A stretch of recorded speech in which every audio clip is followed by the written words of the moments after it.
Hello friends, welcome to digital factory. हमारे videos के ज़रिए हम आपको बताने की कोशिश करते हैं कि क्वालिटी में जो कुछ भी प्रिंसिपल डॉक्यूमेंट्स है, जो भी टूल्स है, तो उसका इंडस्ट्री में कैसे इस्तेमाल होता है और उनके बारे में बेसिक जानकारी देने की आपको हम कोशिश करते हैं। लास्ट कुछ वीडियो में हमने कुछ प्रॉब्लम सॉल्विंग टूल्स देखे, जैसे कि CAP है।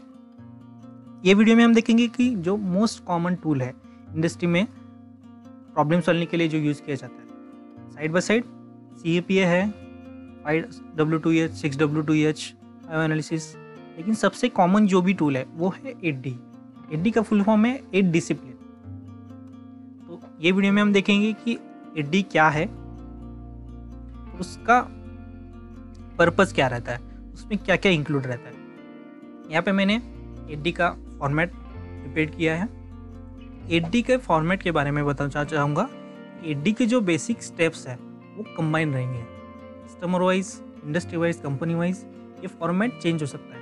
कुछ कंपनी यहाँ पे इसमें बहुत सारे एडिशनल पार्ट डाल देते हैं जिससे ये 8D अच्छे तरीके से बने, लेकिन जो बेसिक चीज़ें हैं 8D में वो सभी जगह पे कंबाइन ही रहेंगी। तो यहाँ पे ये फॉर्मेट में पार्ट नेम हमारा आएगा, कस्टमर नेम आएगा, डेट आएगा, पार्ट नंबर, प्रोसेस, ये प्रॉब्लम अगर पहले रिपोर्ट हुआ है क्या, यस नो, अगर हुआ है तो उसका डेट आएगा। बाद में 8D के जो है, जैसे कि मैं मेंशन करना चाहूँगा, 8D मतलब 8 स्टेप्स है, 8 डिसिप्लिन जिसे हम बोल रहे हैं। कि 8 स्टेप्स कैसे हैं, 8 स्टेप्स में हम प्रॉब्लम को सॉल्व करने की कोशिश करते हैं। D0 जस्ट इनिशियल प्लानिंग है, 8D में नहीं आता। तो कि जस्ट प्रॉब्लम क्या है तो वो यहाँ पे हम मेंशन करते हैं, करके उसे D0 बोला गया। तो फर्स्ट स्टेप जो है 8D का वो टीम फॉर्मेशन, CFT जिसे हम बोलते हैं कि क्रॉस फंक्शनल टीम। तो हमारे कंपनी में से जो भी एक्सपर्ट्स है ये प्रॉब्लम सॉल्व करने के लिए, तो उनकी हम टीम फॉर्म करते हैं। तो 8D यही इम्पोर्टेंट है कि 8D में कि सभी से आउटपुट लेके उस पर एनालिसिस किया जाता है। तो मल्टी डिसिप्लिनरी अप्रोच जो IETF का मेन पर्पज़ रहता है कि सभी डिसिप्लिन से आउटपुट निकल के प्रॉब्लम सॉल्व करने में मदद हो जाएगी। तो 8D वो इस्तेमाल करता है। तो यहाँ पे हम जो भी क्रॉस फंक्शनल टीम है उनकी यहाँ पे नेम आएगा और डिपार्टमेंट आएगा, जैसे कि क्वालिटी इंचार्ज हो, प्रोडक्शन इंचार्ज, मेंटेनेंस इंचार्ज, और जो कुछ भी आप इसमें इन्वॉल्व करना चाहते हैं। तो फर्स्ट स्टेप है टीम फॉर्मेशन। सेकेंड स्टेप है प्रॉब्लम डिस्क्रिप्शन, D2। D0 में जस्ट हमने प्रॉब्लम बताया कि ये प्रॉब्लम है। D2 में हम प्रॉब्लम को इलेबोरेट करने की कोशिश करेंगे। यहाँ पे मैंने ये टूल यूज़ किया है जिसमें क्या प्रॉब्लम है, कौन सा है, कहाँ पे आया, कब आया, कौन रिस्पॉन्सिबल है, उसका इंटेंसिटी क्या है, ये टूल के साथ मैंने ये प्रॉब्लम को डिस्क्राइब किया। एडिशनली आप इसमें फ़ोटो भी इंक्लूड कर सकते हैं। यहाँ पे हमने प्रॉब्लम को डिटेल में डिस्क्राइब किया जिससे हमें और टीम को प्रॉब्लम सॉल्व करने में मदद मिलेगी। थर्ड स्टेप जो है D3 वो है कंटेनमेंट एक्शन। एक्शन के 3 टाइप रहते हैं, containment action, corrective action and preventive action. Containment action को इंटरमीडिएट एक्शन भी बोला जाता है, मतलब इमीडिएट एक्शन जो लिया जाता है प्रॉब्लम के ऊपर। मतलब अगर कस्टमर कंप्लेंट आई है या प्रॉब्लम आया है, उससे आगे की प्रोसेस के ऊपर इम्पैक्ट ना हो, इमीडिएटली हम जो भी एक्शन लेते हैं, जैसे कि सेग्रीगेट करना, पूरा स्टॉक जो या लॉट है होल्ड करना, उसमें हम सेग्रीगेट करते हैं और जो भी रिजेक्शन है वो निकाल के जो भी ओके पार्ट है जिससे प्रोडक्शन लाइन स्टॉप ना हो, उसके लिए कंटेनमेंट एक्शन। 8D का बेस्ट पार्ट है कंटेनमेंट एक्शन। बाकी के टूल जब हम देख रहे हैं कि जैसे CAP है या 5W2H, उसमें कंटेनमेंट एक्शन इंक्लूड नहीं रहता बेसिकली जनरली। हालांकि जैसे कि मैंने बताया कि फॉर्मेट अलग अलग हो सकते हैं, उसमें लोग बाद में उसे इंक्लूड कर लेते हैं, लेकिन जेनरिक फॉर्मेट जो रहते हैं उसमें कंटेनमेंट एक्शन बाकी किसी में नहीं रहता, वो सिर्फ 8D में रहता है। करके 8D ये सबसे ज़्यादा इंडस्ट्री में यूज़ होने वाला टूल है। तो मैंने जैसे बताया कि कंटेनमेंट एक्शन में हम कितना स्टॉक्स है वो सभी देखेंगे, जिसमें कस्टमर साइड में टोटल कितना स्टॉक है, उसमें से हमने रिवर्स कितना किया, ओके कितना निकला, उसमें से रिजेक्शन कितना हुआ, और जो भी रिजेक्शन हो गया उसका रीज़न और उसका भी स्टेटस क्या है, मतलब ये पूरा स्टॉक चेक हो गया कि नहीं। तो ये हम कस्टमर साइड देखेंगे, लोकेशन पे हमारे स्टोर में देखेंगे, फाइनल इंस्पेक्शन में अगर कुछ है क्या, WIP में इसमें आप और भी इंक्लूड कर सकते हैं, जैसे कि ट्रांजिट में कुछ है क्या, कस्टमर के वेयर हाउस में, अपने वेयर हाउस में, ऐसा सभी आप इसमें डिटेल में मेंशन कर सकते हैं। तो एडी का पर्पज़ ये है कि प्रॉब्लम जो है वो डिटेल में डिस्क्राइब होगा, उसका डिटेल में एनालिसिस होगा और वो अच्छे तरीके से सॉल्व हो जाएगा। एडिशनली मैंने यहाँ पे इंक्लूड किया है, लेकिन एडी में मैंडेटरी नहीं है, लेकिन आप ये पर्पज़ के लिए कर सकते हैं कि PPAP रिव्यू।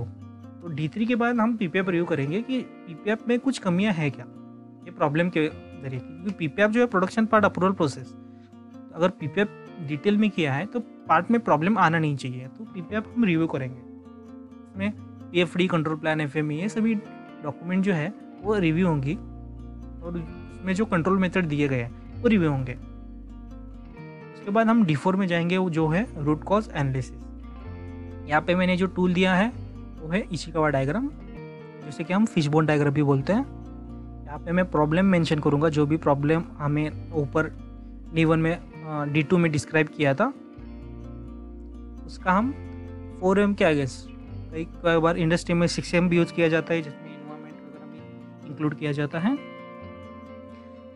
ज़्यादातर 4M के ऊपर हम काम करेंगे, मैन, मशीन, मेथड, मटेरियल। इसके आगे जो भी कॉजेस है वो सभी हम इसमें फाइंड आउट करेंगे, लेकिन इसमें से हमें पॉसिबल कॉजेस मिल सकते हैं। तो CFT फॉर्म करने का यही पर्पज़ होता है कि CFT हमें बताएगा, क्योंकि मेंटेनेंस वाला जो है उसे मशीन के बारे में ज़्यादा मालूम रहेगा, मे बी परचेस या जो होगी इनकमिंग क्वालिटी टीम रहेगी, मटेरियल के बारे में पता रहेगा, प्रोडक्शन पीपल, मैन के बारे में बता सकते हैं, डेवलपमेंट टीम, मेथड के बारे में बता। इसके लिए CFT अप्रोच इंपॉर्टेंट है। तो इसमें जितने भी पॉसिबल रीज़न है वो सभी हम इसमें निकालेंगे। इसके बाद हमें कॉज वैलिडेशन करना है। इसमें जो भी हमने फिशबोन में जितने भी हमारे पास पॉसिबल कॉजेस आए हैं तो उसको हम यहाँ पे इनलिस्ट करेंगे, उसको हम वैलिडेट करेंगे। तो मतलब वो कॉज अभी जो प्रॉब्लम आया है तो इसी कॉज के वजह से आया है कि नहीं, उसे हम वैलिडेट करते जाएंगे। उसका वैलिडेशन का मेथड यहाँ पे आएगा, ऑब्जर्वेशन यहाँ आएगा, और अगर ये वैलिड है तो ये सिग्निफिकेंट कंट्रीब्यूटर है कि नहीं। मतलब सिग्निफिकेंट कंट्रीब्यूटर मतलब ये प्रॉब्लम लाने के लिए ये कॉज वैलिड हो सकता है, अगर है तो वो सिग्निफिकेंट कंट्रीब्यूटर है। जैसे कि अगर हम देते हैं कि मशीन रिलेटेड, यहाँ पे हमने एस्टिमेटेड कॉज लेके मशीन में कोई तो प्रॉब्लम रहेगा, तो हम जाएंगे मशीन के में विजुअली चेक करेंगे या ट्रायल लेंगे एक्चुअल में। अगर मशीन में वो प्रॉब्लम हो रहा है तो उसके ऑब्जर्वेशन जो भी है यहाँ पे आएंगे, और मशीन में सच में प्रॉब्लम है और उसको उससे प्रॉब्लम आ सकता है, तो वो सिग्निफिकेंट कंट्रीब्यूटर है। आने वाले वीडियो में मैं आपको एक एडी फिल करके दिखाऊंगा कि उसमें ये डिटेल में सभी आपको बता दूंगा। नेक्स्ट जो है वो हम D4 में ही अभी है। D4 इम्पॉर्टेंट है क्योंकि इसमें हम पूरे प्रॉब्लम का एनालिसिस कर रहे हैं और डीपली उसको रूट कॉज फाइंड आउट कर रहे हैं। इसमें बाद में आएगा कि वायु एनालिसिस टूल हमने यहाँ पे यूज़ कर रहे हैं, जिसमें हम दो साइड पे करेंगे, occurrence as well as non detection. तो दोनों साइड से आजकल इंडस्ट्री में रिक्वायरमेंट जा रही है, आप एक ही रूट कॉज एनालिसिस पे बेस नहीं कर सकते। इसके लिए आपको occurrence as well as non detection side पे आपको रूट कॉज देना पड़ेगा और उसके एक्शन देने पड़ेंगे। इसमें यहाँ पे जो भी है सिग्निफिकेंट कंट्रोलर हमने फाइंड आउट किए हैं वो सभी हम यहाँ पे आएंगे और उसके हम वाई क्वेश्चन पूछेंगे, उसका जवाब जो भी आएगा हम यहाँ पे रखेंगे। बेसिक वाई एनालिसिस, जब हम वाई को ड्रिल करते जाएंगे तो हमें जो भी प्रॉपर रूट कॉज है यहाँ पे हमें फाइंड आउट होगा। तो हमें यहाँ पे दो रूट कॉज मिलेंगी, ऑकरेंस के लिए और non detection within our premises. तो हमें यहाँ पे रूट कॉज एनालिसिस का जो भी स्टेप है D4 वो यहाँ पे खत्म, जब हमें प्रॉपर रूट कॉज मिलेगा, वैलिड रूट कॉज। उसके बाद हम D5 पे जाएंगे, जो भी है करेक्टिव एक्शन। जैसे कि मैंने बताया कि 3 टाइप के एक्शन में से ये दूसरा एक्शन है। D5 जो है वो करेक्टिव एक्शन। ये जो दो रूट कॉज है तो उसके ऊपर जो हम एक्शन लेंगे, जैसे कि कुछ तो हमने मशीन में प्रॉब्लम मिला, तो हम जब वो मशीन को करेक्ट करेंगे तो वो जो एक्शन है कि हम प्रॉब्लम को करेक्ट कर रहे हैं, रूट कॉज को करेक्ट कर रहे हैं, तो वो एक्शन यहाँ पे आएगा करेक्टिव एक्शन में। इसमें जैसे कि मैंने बताया कि दो साइड पे हम लेंगे कि ऑकरेंस साइड पे जितने भी एक्शन लेंगे, इसमें एक ही एक्शन नहीं हो सकता, कुछ ज़्यादा एक्शन भी हो सकते हैं, एक ही भी हो सकता है या मल्टीपल एक्शन हो सकते हैं। वो सभी हमें यहाँ पे इनलिस्ट करना है। उसके लिए हम टारगेट डेट देंगे और उसके लिए रिस्पॉन्सिबिलिटीज यहाँ पे हम मेंशन करेंगे। सेम डिटेक्शन साइड के लिए, तो D5 में हमने ऑकरेंस और डिटेक्शन पे करेक्टिव एक्शंस लिए। D6 स्टेप जो है उसमें वेरिफिकेशन ऑफ करेक्टिव एक्शन, जो भी यहाँ पे हमने एक्शंस लिए तो उसका हम वेरिफिकेशन D6 में करेंगे। मतलब ये एक्शंस लेने के बाद सच में अपना प्रॉब्लम ख़त्म हो गया कि नहीं, वो यहाँ पे हम वेरीफाई करेंगे, उसका वैलिडेशन करेंगे। अगर इसका इफेक्टिवनेस है तो मतलब हमने जो एनालिसिस वगैरह किया है ऊपर तो वो सभी ठीक है। अगर ये सभी करने के बाद भी वो प्रॉब्लम फिर भी आ रहा है या होने के बाद भी उसका इफेक्टिवनेस नहीं है, तो हमें फिर से ऊपर जाना पड़ेगा D4 में, और हमें फिर से ये रूट कॉज एनालिसिस फिर से करना पड़ेगा, वाइव एनालिसिस वगैरह फिर से करना पड़ेगा। तो D6 हमें पता है कि जो भी हमने करेक्टिव एक्शन लिया है वो इफेक्टिव है और हम उसको कंटिन्यू कर सकते हैं। नेक्स्ट जॉब जो है वो D7 जो कि है preventive action for permanent solution. Third action जो मैं बोला कि प्रिवेंटिव एक्शन। D7 स्टेप में हम ये प्रॉब्लम जो अभी आया तो वो इन फ्यूचर नहीं आया, हमने already corrective action root cause पे ले लिए, लेकिन मे बी दूसरे रीज़न की वजह से ये प्रॉब्लम आ सकता है। एक बार जो प्रॉब्लम आया वो इन फ्यूचर फिर से ना आए, तो उसके लिए हम प्रिवेंटिव एक्शन क्या क्या करेंगे, तो वो जितने भी एक्शंस रहेंगे वो यहाँ पे D7 में इंक्लूड होंगे। मे बी इसके लिए हम कुछ तो फायरवॉल लगाएंगे, कुछ तो नया फिक्चर वगैरह इंप्लीमेंट करेंगे जिससे वो डिटेक्ट हो जाएगा। तो सिर्फ यही रूट कॉज की वजह से नहीं, और किसी भी पॉसिबल रूट कॉज की वजह से अगर ये प्रॉब्लम फिर से रेज हो सकता है तो उसके लिए हम प्रिवेंटिव एक्शंस लेंगे। यहाँ ये प्रिवेंटिव एक्शन का हम वैलिडेशन भी करेंगे, सच में हम प्रॉब्लम जनरेट करके देखेंगे और वो प्रिवेंटिव एक्शन की वजह से हमारे पास फाइंड आउट हो रहा है कि नहीं। इसमें सिर्फ ऑकरेंस डिटेक्शन साइड पे हम नहीं काम करेंगे, हम ऑकरेंस साइड पे भी काम कर सकते हैं। जैसे कि हम कुछ पोकाईक्यू वगैरह बना सकते हैं जिसके वो प्रॉब्लम हो ही ना, प्रिवेंटिव एक्शन पोकाईक्यू वगैरह जो भी हो प्रिवेंटिव एक्शन में ही आ जाएंगे।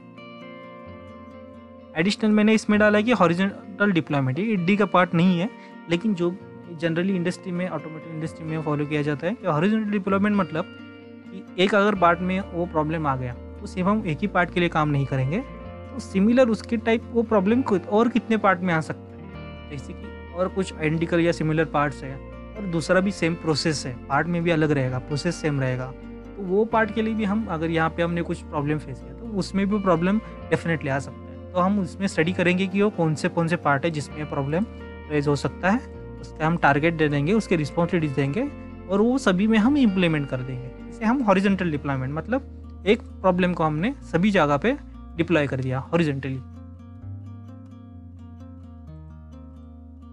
और लास्ट जो है 8D का लास्ट 8 स्टेप वो है क्लोजर एंड लर्निंग। क्लोजर में हम टीम सेलिब्रेशन करेंगे, मतलब ऊपर जो भी हमने स्टडी किया उससे हमें आउटपुट क्या निकला।